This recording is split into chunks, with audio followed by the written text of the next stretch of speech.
Baiklah, bakal berhubung bersama kita melalui maya juga ialah Profesor Dr. Sufian Jusoh. Beliau merupakan pengarah Institut Kajian Malaysia dan Antarabangsa IKMAS UKM dan juga Profesor Kriensak Cerawangsa iaitu pengerusi Institut Bangunan Negara di Thailand dan juga Profesor Kriensak sudah pun bersedia di talian ketika ini. Hello Professor.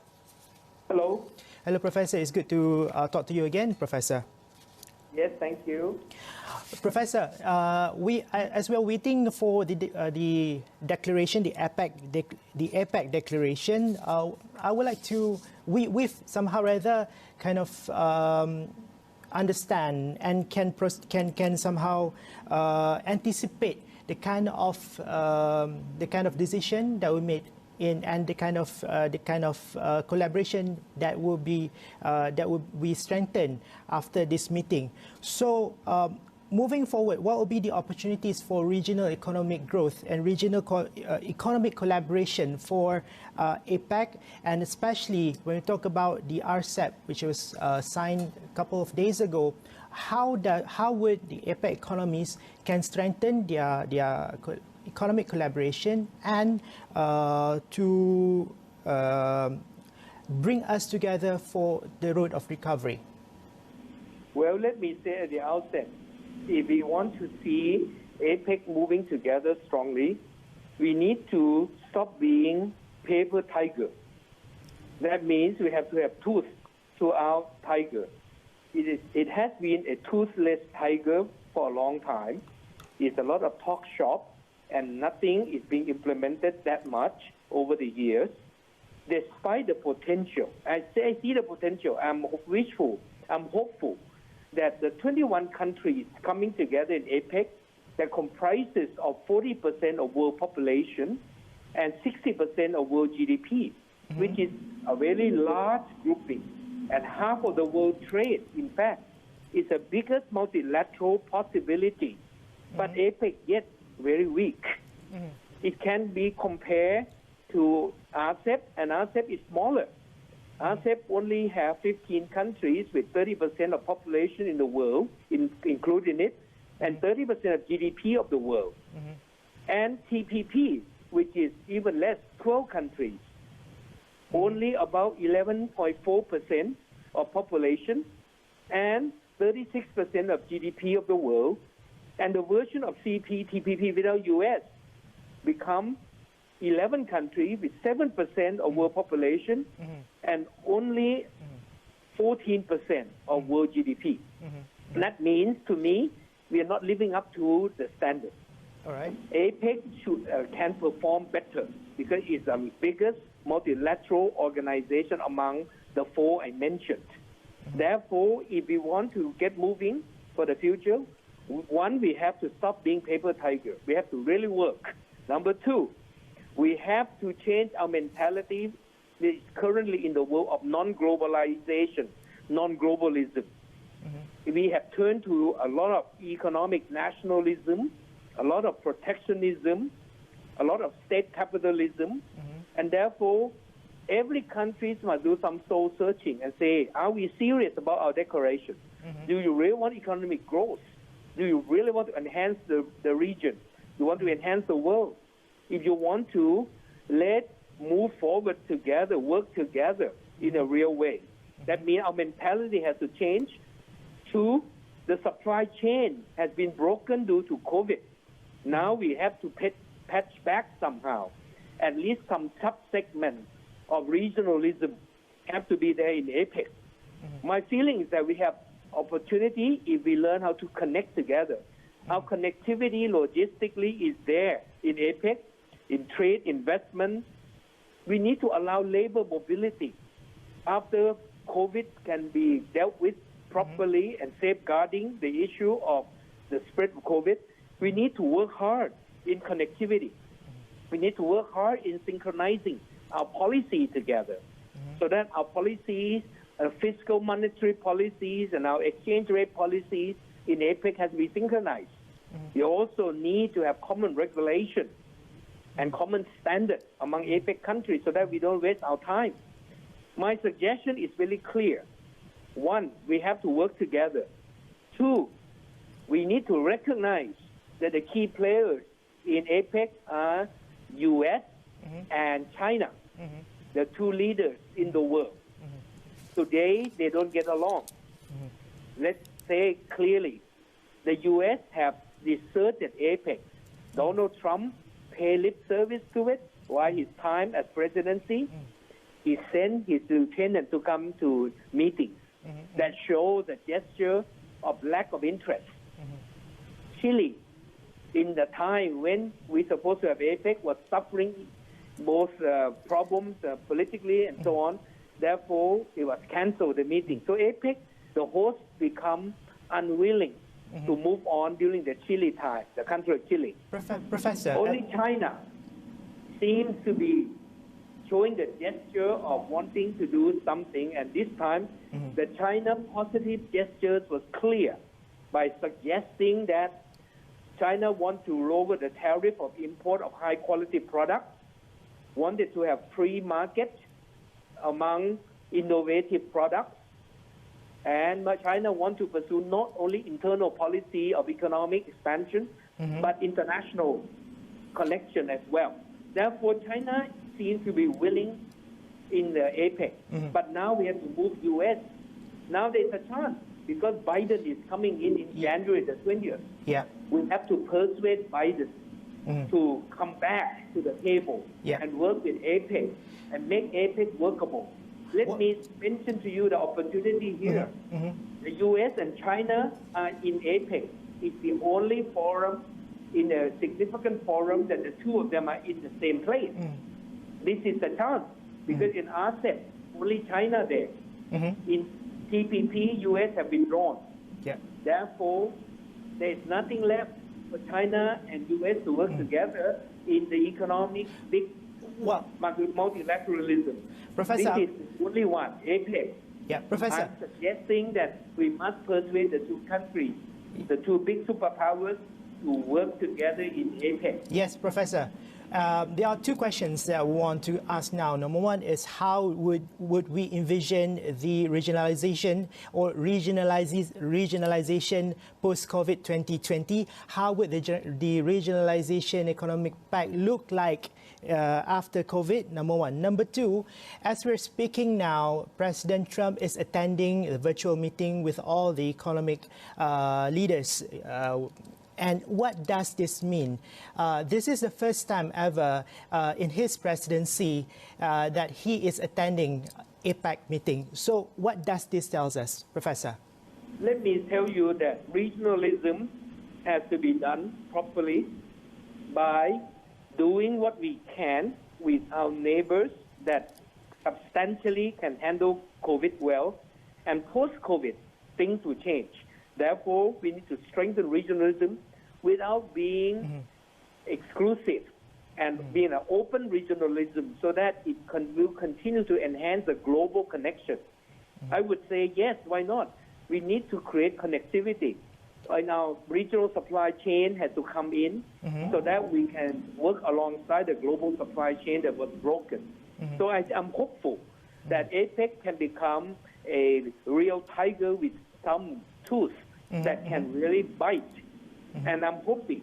But because now you can see President Trump in his last 2 months in his office have shown a new gesture recognizing that he had way to show repentance that I have done wrong.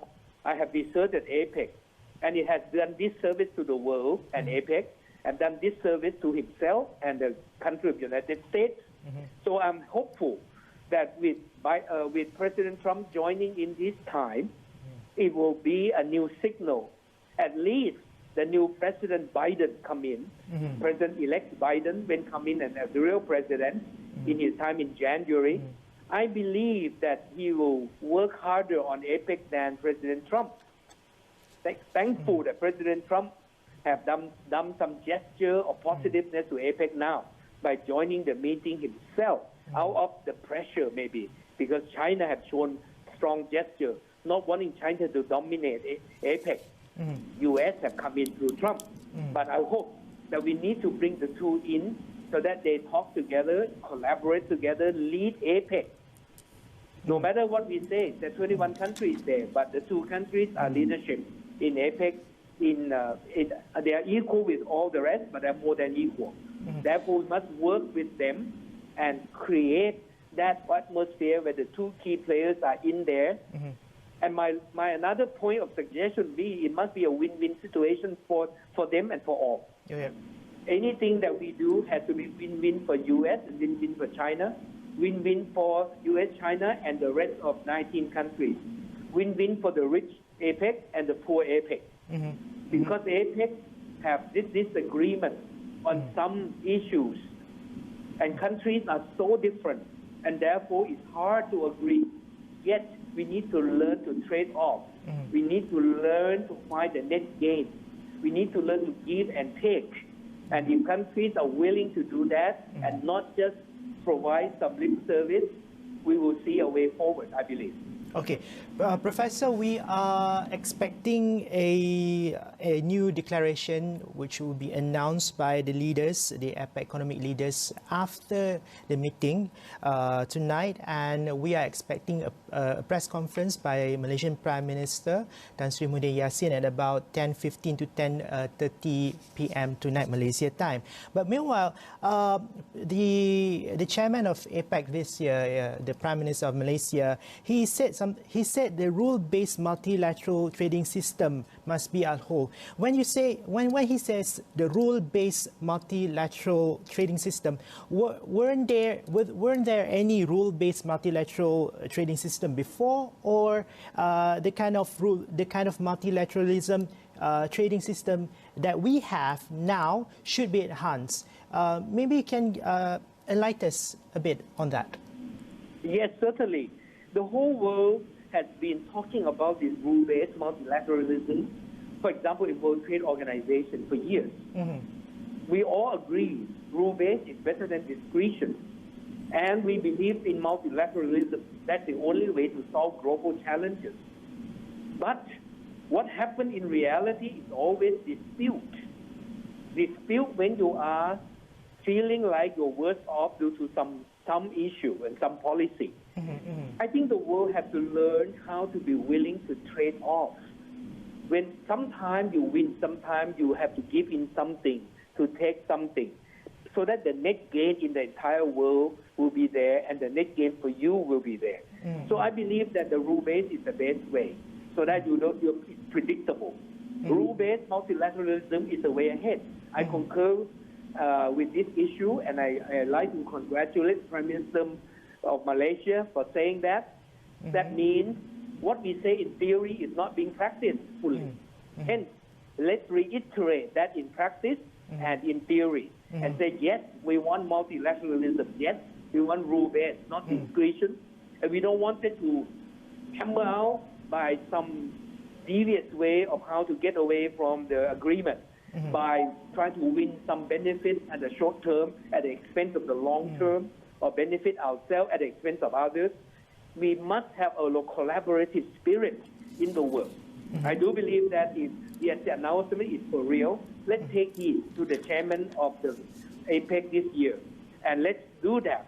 Let's move forward. Let's persuade the two superpowers particularly.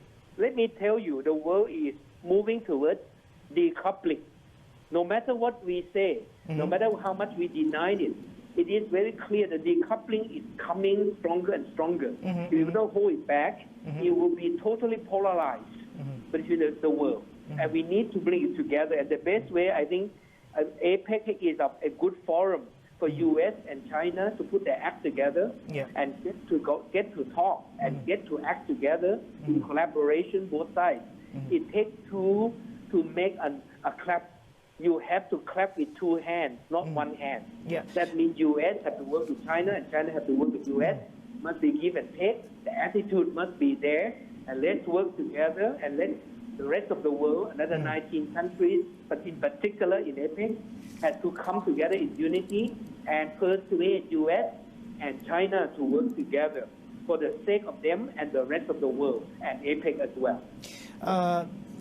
Professor, yesterday, President Xi Jinping of China said that China would desire a deeper integration with the Apec countries or the Apec economies. Now, looking at the One Belt One Road initiatives, what does this mean to the investment, the Chinese investment in the Apec region? I believe that if the Apec become a vehicle of reality, that the Chinese can feel the security knowing that you will go somewhere, Xi Jinping's style is to be commended.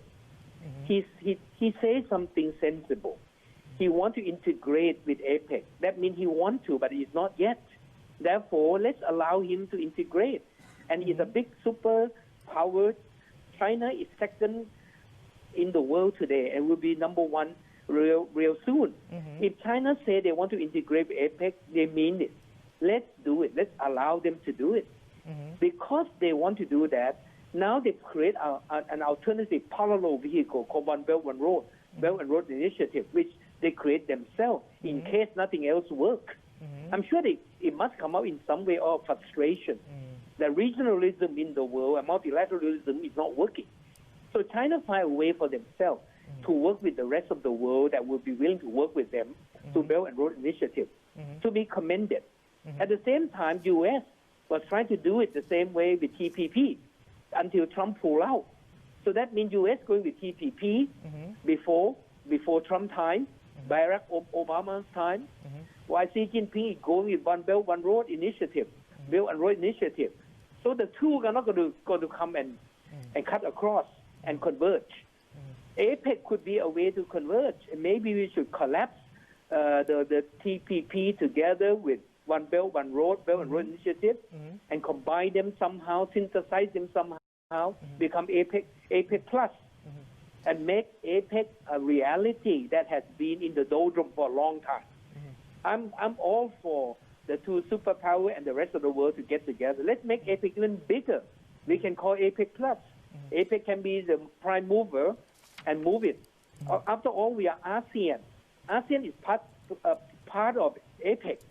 ASEAN 10 countries need to integrate even more. And if the 10 countries become the core for pushing the superpowers in APEC to move together, maybe ASEAN will benefit as well, and the rest of APEC will benefit by having ASEAN become a non-threatening glue between the two superpowers. Why don't we do that? I'm hoping, maybe it's wishful thinking for the short term, but hopefully it's reality in the long term.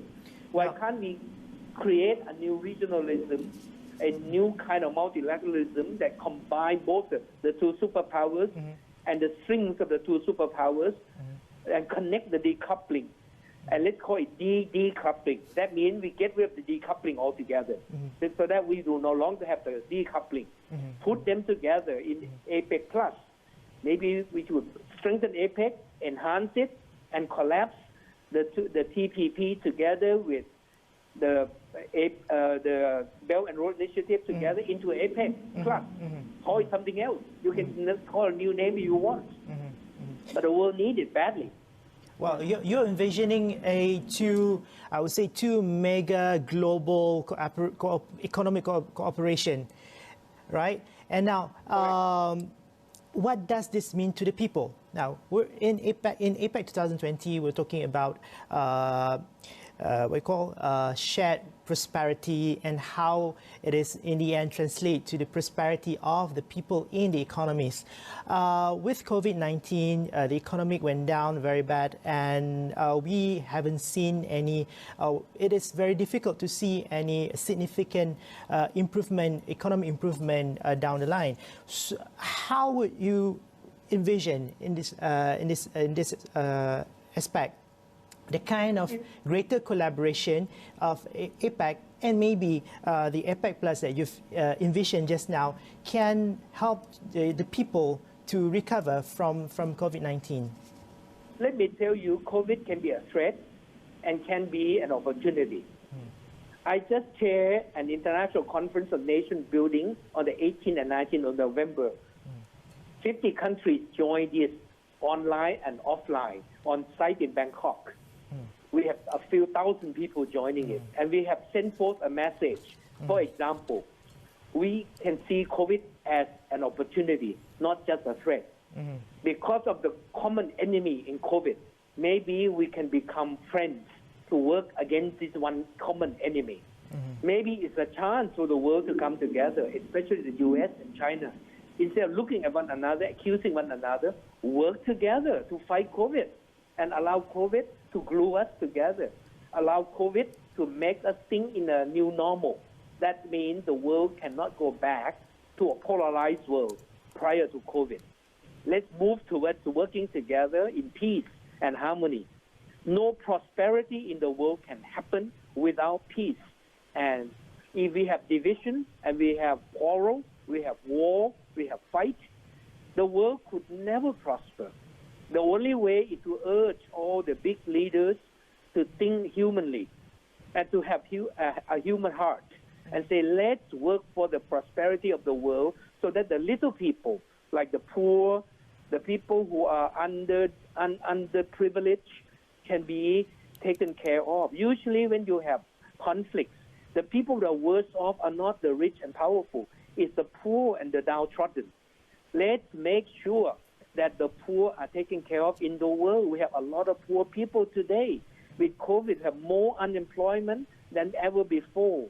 With COVID, we have more poor people than ever before. Even before COVID, we already have disparity in the world and in each country. But after COVID, it's worse. Therefore, let's use COVID as an opportunity, as a common enemy. You can punch COVID and say that you are a bad enemy so that we can become friends. Why can't we get our act together? If I may say this to President Trump and the coming President Biden and President Xi Jinping, please get together to lead the world in a harmonious way so that we can see a better world for all. Now, as we envision a greater Apec with, for instance, you envision the Apec Plus with the stronger commitment to stronger ties, stronger economic ties, what would be the challenges moving forward? Would there be any political risk that the leaders will need to undertake and that would hamper their decisions and their commitments towards greater collaboration, for instance, Professor? Yes, I think there's a risk going there for collaboration because everyone are on their own. You see the COVID beginning of the year, in February, March, April, for example. Everyone shown a very naked individual spirit in every country of the world. Hardly anyone help one another. Hardly. And the help are just a little gesture. Mostly everyone on their own, everyone very protecting themselves, solving their own problem, which I understand. But the hearts of the world leaders have to be a little bit more collaborative. I sent out a message in February to my Prime Minister and asked him to initiate, to talk to leaders around the world that we can do things together by set the date beforehand in February and give them time and not in panic to prepare to be locked down. Give them 2-3 weeks before time, and then everyone locked down at the same time, the entire world, for 14 days only to identify COVID situation and solve them, exterminate them quickly while it's still not spreading everywhere. Collaborate together so that people don't travel around the world for 14 days. If we collaborate and close our borders for that short period and not doing it again and again, we may be able to do better than today. But because we don't, everyone has to do their own quarantine now. Everyone has to close their own borders. And that's why Thailand is doing much better, because I told my Prime Minister before in February and publicly in March, this is what we need to do. And I'm telling you this, that COVID situation in February, March, April until now shown that the world are not collaborating. We are shamelessly unwilling to work together. Let's soul-searchingly look at ourselves now. And let's work together. Let COVID teach us a lesson that the future of the world lies in our harmony and our willingness to give and take and collaborate together. I'm believing with all my heart that I hope this program will go to many people, listen with conscience. The world needs to work together in peace. And economic well-being, political well-being, and social well-being can only happen into the rest of humanity if our country are contributing together because we are one big family in the world. Oh, Professor, would the COVID-19 can provide some sort of mental shifts to the politicians and the bureaucrats who make the decisions to accept a greater regionalization? Yes, I'm certain that if you have power of the state, whether you're a politician or you're bureaucrats, you exercise some sovereign power of your own state.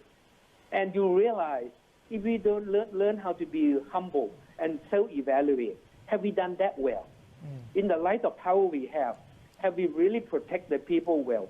Have our people suffer health-wise and economic-wise? Now we are suffering both ends, health and the economy. If we are not performing that well, let's not pat ourselves on the back. And let's say, can I do better? Can I learn from one another? I have just written 2 books. One is about COVID revolution, in how it changed the world in 34 chapters in every dimension. Another book is how to lead and how to manage in crisis time like COVID as an example for other kind of crisis. I'm suggesting that leadership can be tested in time of crisis, not normal time. And that shows that we are lack of leadership. Leadership in reality has to be able to thrive in normal time and crisis time. And if we don't do well, let's learn to do better next time. Let's learn and evaluate, can we work together? The reason why we cannot combat COVID because COVID escaped our collaboration. If we collaborate, we can fight. If we don't, we can't. That was because we don't cooperate together within our own nation even. Everyone doing their own thing, and they only do it half-heartedly or no-heartedly, not wholeheartedly. The result is what we see in the world today. It's a shame on us in the world. Hopefully the next pandemic, if it ever comes, hopefully not, but I think it will. There's other pandemic coming in the future because of globalized world that we live together. So we have to learn our lesson. Hopefully we will listen with some clarity of thoughts and say, let's evaluate ourselves and let's get better. Professor, we've got a new information from Beijing and would like to get your thoughts on this, where China welcomes the completion of the signing of the Regional Comprehensive Economic Partnership Agreement and will actively consider joining the Comprehensive and Progressive Trans-Pacific Partnership Agreement. Right, number 1. Number 2, China is willing to work with all parties to actively and steadily advance the construction of the green channel of goods, improve the efficiency of customs clearance, open up blockages and connection breaks, promote the establishments of international industrial chains and supply chain cooperation platforms, and maintain the safe and smooth flow of global and regional industry chains and supply chains running. So, what does this signals? I wholeheartedly want to congratulate President Xi Jinping for a very timely statement and for a proactive and very quick response to the Apec declaration. This is a good gesture of leadership. Thank you very much, President Xi Jinping, for saying some of these things, that you're willing to do this and that so that the world moves towards a freer world, a more collaborative world, economically at least. You talk, if I hear you correctly, what you read for me just now, which I haven't read myself, the green channel. You're talking about the green economy, right? No, it's I'm totally thrilled because the world needs to go green, and China is leading the technology of greenness, and China, the green civilization must come. If China can show the world how to go about it, and then others emulate, maybe the world will be greener. Professor, I would assume green channel refers to a smoother custom clearance, global chain, and regional industrial chain. I would assume so.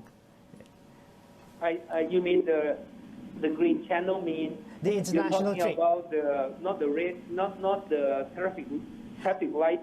It's traffic light green you're talking about, is it? I believe so, yes. It's about Okay. yeah, it's about faster we call faster channel for Okay. for trade,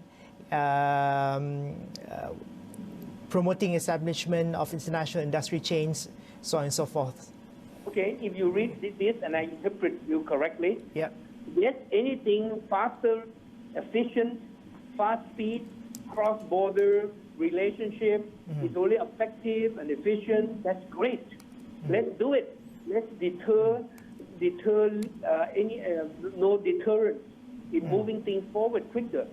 Anything efficient in facilitating the trade investment relationship and the economic linkage, that's great.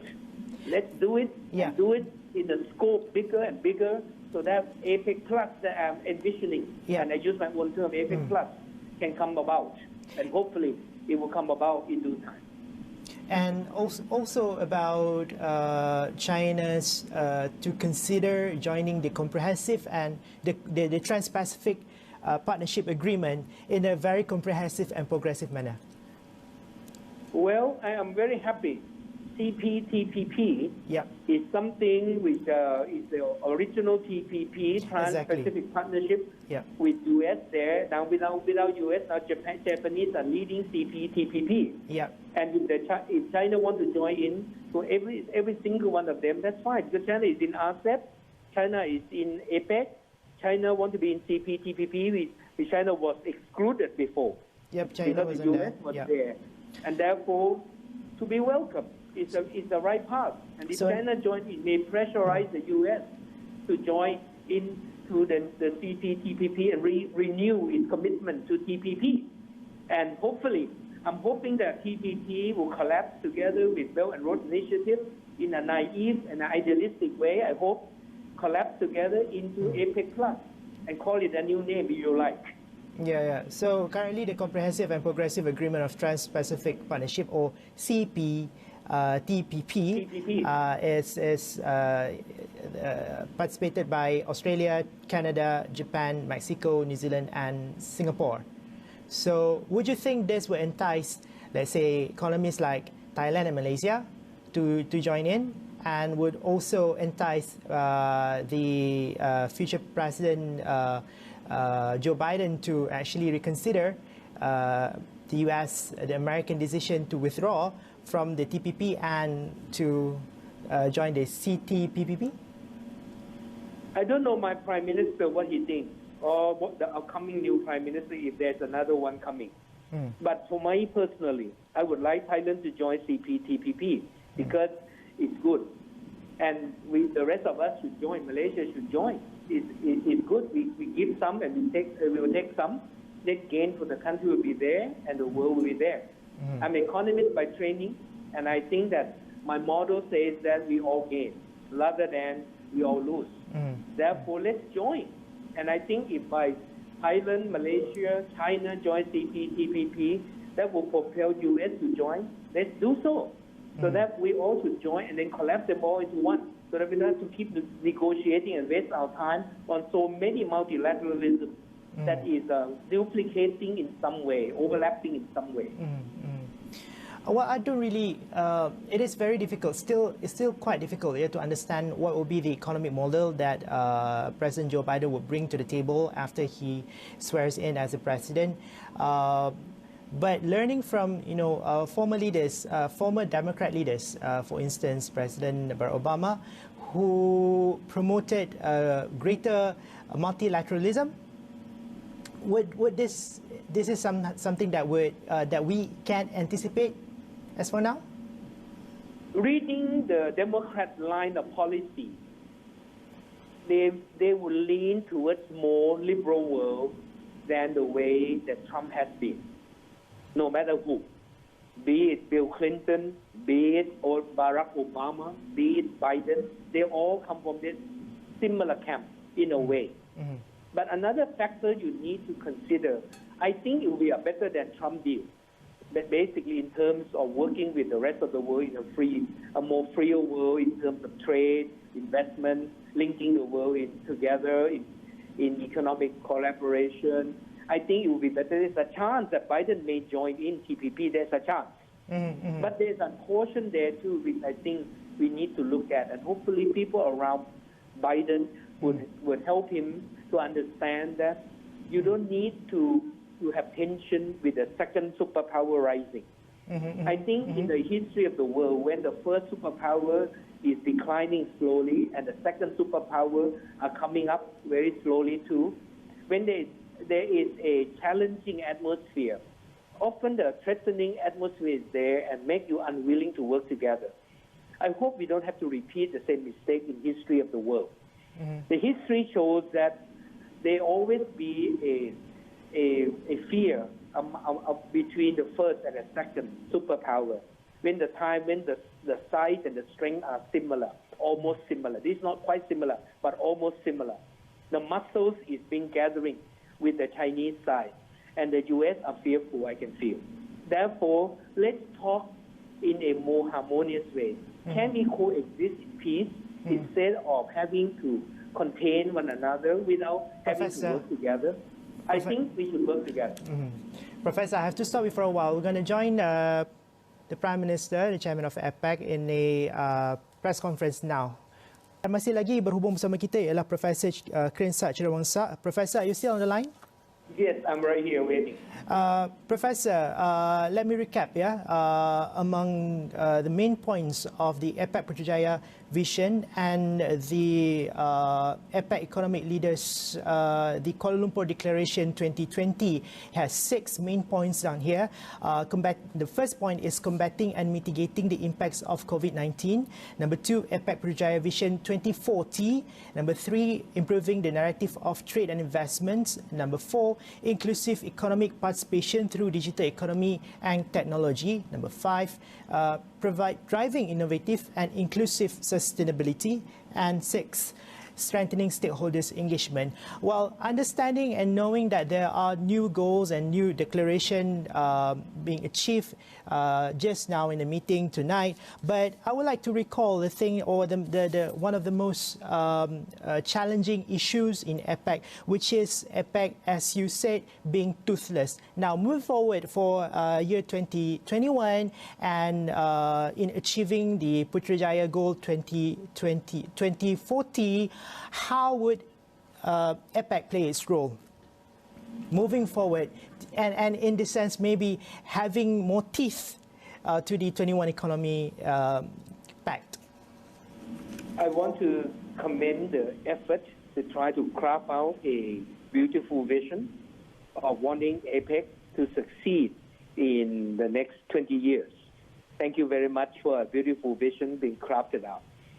But I remain skeptical unless there's a change coming in the modus operandi and the mechanism within Apec. So far, it has been largely a lot of good ideas, but very little action and no real progress in substantive way.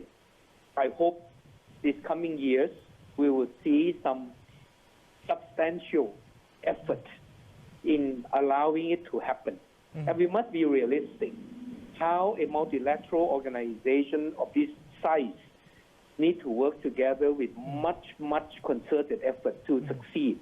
Therefore, I don't blame anyone for being toothless, but I hope we'll put some tooth back into it.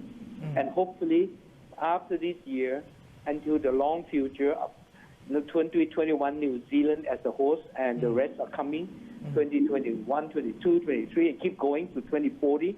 Hopefully, the world will be a better place if we really be able to put in some real effort that would be realistically meaningful, that we know that can capable to achieve. So my message remains hopeful and wishful. I hope for the best. I wish the leaders for the best, but I wanted to remind them that there must be some initiative that is really concrete, that can be worked upon, that can be tangible, that can be workable, and that can put our effort together in synergy for us to succeed. Concrete and tangible methods, concrete and tangible, let's say, initiatives shall be introduced to make it happen. All right, Professor Krinsat Cherawansat, thank you very much for joining us tonight in this discussion, and thank you for your insights on the future of Apec and how can help Apec help us. How can this collaboration of economies help us to maneuver moving forward post COVID-19?